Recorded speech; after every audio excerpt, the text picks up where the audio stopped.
thought I'd read every messed up and shocking thing I could read in a fairy tale. And last night I realized I was wrong. I was researching and I came across a fairy tale that is so disgusting. I thought, I don't think I can make a TikTok about this, but I'm gonna. So content warning for bleh. Let's start with some background. There's a whole genre of folklore I was familiar with called the swineherd who married the princess, or the princess's birthmark. They all involve some lowly swineherd tricking a princess into showing him her secret hairs or secret birthmark, and then using that knowledge to then gain her as a wife. One of the more famous is The Swineherd by Hans Christian Andersen, where this guy has a magical pot and this princess wants it so much that she gives him 10 kisses for the pot, and like everyone witnesses it. I really like this one where this chick is just like, heh. Her father, when he finds out that she gave him all those kisses, is disgusted and kicks her out. The swineherd, however, turns out to be a prince that she had rejected because she was too haughty and uppity. He dressed up as a swineherd to do this to her, to humiliate her, and then after she gets kicked out, he washes his face, dresses up as a prince again, and he's like, I don't even want you now. And then he leaves her. And I think it's horrible, but we're, supposed to see this as punishment for her thinking she's too good for the prince. Usually, however, the swineherd really is a swineherd, and they do end up married at the end. Again, the little red pigs from Denmark. This swineherd trades his cow for these 3 cute little red pigs, and his mom is mad about it, very Jack and the Beanstalk, and he's like, no, these pigs are gonna bring us fortune. Turns out these pigs will do a cute little dance when he plays his flute. So there's this rich family that lives nearby, and the rich daughter sees the pigs dancing, and she wants one, and she's like, what can I pay you for it? And he's like, I just want to pat your cheek. And she's like, okay, and she takes the pig. But then the pig doesn't dance for her, so she's like, maybe he needs a friend. So she goes and she's like, I want the other pig. And he's like, this time you have to let me kiss you. He really wants the pig, so she's like, okay, and she lets him kiss her. Then the 2 pigs aren't enough, and she needs that 3rd pig. And so she comes back, and he's like, I want you to lay your head in my lap. And she's like, oh, okay, I guess I'll do it. So while her head's in his lap, he sees that she has this hidden gold hair, silver hair, and white hair sticking out of her head. So eventually the girl's dad says that anyone who knows what color her 3 secret hairs are can marry her. And so our guy goes to her window and he's like, I'm gonna tell, cause I know. And 3 times she pays him off to not tell. But now he's got tons of money and he's like, I'm gonna tell. Goes to the rich man and he's like, I know the secret. And he's like, ew, I don't wanna let my daughter marry you. And he's like, well, your daughter already let me kiss her. And the dad's like, daughter, if you've kissed him, you have to marry him. And then she does, and he's rich and he's married a rich girl. Okay, now I'm gonna get to the gross one. Here's a picture of a cute pig to think about instead of what I'm about to tell you. This is called The Swineherd Who Married the Princess, and the origins are just Europe. I'll put the link down below if you want to read it for yourself. It's a peasant swineherd, and he's making his little pigs dance in the forest. A princess comes by, and she's like, make them dance again. And he's like, I will if you pull your dress up to your knees. And she's like, okay, fine. And she does. And the second time she wants him to dance again. So he's like, pull your dress up to your waist. And she does. 3rd time he says, pull your dress up to your neck. And she's like, no.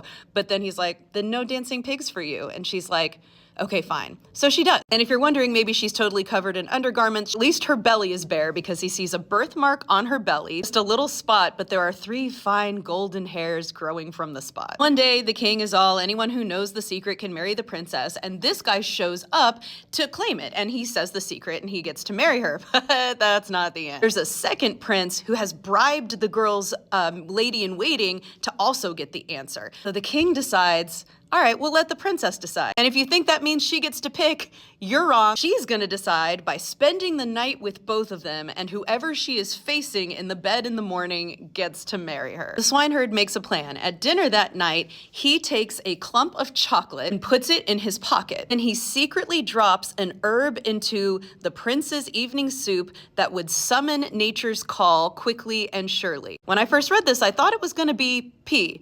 But as you can probably guess from the chocolate, it's not. You're in bed with the princess. The prince suddenly jumps up and he's like, oh my God, I have to go. Our guy jumps up and pretends he has to go as well. The princess apparently sleeps through all of this. The prince says, what are we gonna do? We're locked inside. Our guy goes, we're just gonna have to go on the floor. Here's what the story says. Each man deposited something on the floor. The swineherd, the clump of chocolate, and the prince, well, some things are better left unsaid. Swineherd goes, oh no, when the king finds out that we pooped on the floor, he's gonna have us killed. The prince goes, what are we gonna do? And our guy goes, we're just gonna have to eat it. Yep, thus the swineherd ate his clump of chocolate and the false prince ate, Well, some things are better left unsaid. They get back in bed with the princess, who turns away from the prince because his breath is awful now. She wakes up facing the swineherd, and the swineherd marries her. You'd think this is the only story where this happens, but it's not. There's a Slavic one called The Emperor's Daughter and the Swineherd. Same thing, he gets her to show him her 3 birthmarks. But when he goes to reveal what he knows and claim her as the prize, this Turk shows up, and the way he becomes the second winner is so funny. The lad's like, you have a star on your forehead. And the Turk's like, oh, that's what I was gonna say. He's like, you have a sun on your breast. And the Turk's like, oh, I was just gonna say that. Anyway, the king falls for this, does the whole bed thing, but when they go to bed together, our guy packs like a sandwich and a bunch of basil. Our guy gets up in the middle of the night, and this time the princess does wake up, and she tells the Turk, you have to follow him and do everything he does. I guess to make things fair. So he follows him outside in the dark, and he sees him squat down to eat his sandwich, and he thinks he's squatting to take a poop, and so he squats and takes a poop. Then when he sees he's eating something, he's like, well, it must be the poop, so he eats his own poop. This one goes even further. Afterwards, the guy takes the basil, our guy takes the basil and like puts it all over himself to smell good. So this guy takes his poop, puts it all over himself. So of course, once they're back in bed, the maiden does not want to face the Turk, and our guy gets the maiden. Just so we don't end on a total disgusting note, there's another Slavic one called Many Things Can Be Achieved Through Beautiful Clothes. In this one, the guy ends up seeing the birthmarks because he wants to sell her these amazing clothes like a headscarf made of mist and undergarments made of marble. But he says he'll only sell them to her if she undresses and tries them on in front of him, and so she does. But the twist in this one is that everyone who has come to guess her birthmarks before has either been beheaded or turned into a lamb. The spikes outside the castle are just full of heads, and the castle's full of lambs. Part of our guy's motivation is that he wants to like save these people. So after he guesses right and he gets the maiden, he's like, okay, how can I like help these lambs though? King's like, you're gonna have to ask my daughter. And the daughter says, prick the vein below the star on my leg, and each lamb need only taste the blood with the tip of its tongue, and it will return to its human form. And then they do, and everyone's happy. Except for the people who got decapitated, they're still on spikes. There's also just a really beautiful one from Germany called the Pearl Queen, where this woman from the Pearl Kingdom shows up on this shore every day, and she glows and is luminescence and gives out pearls to everyone. She always wears a turban though, and so apparently she's under some curse where she can only marry someone if they guess what color her hair is, if they can wear her pearl necklace without the pearls turning cloudy. She actually loves one of the peasants, this fisher lad, and hopes that he'll break the curse, but he keeps not showing up when she shows up on the shore because he's off working. So one night she approaches him while he's asleep, and she takes off her veil and like puts her pearls around him, and they don't turn cloudy, but I guess she can't wake him up and be like, look at my hair, so she has to put it back on and leave.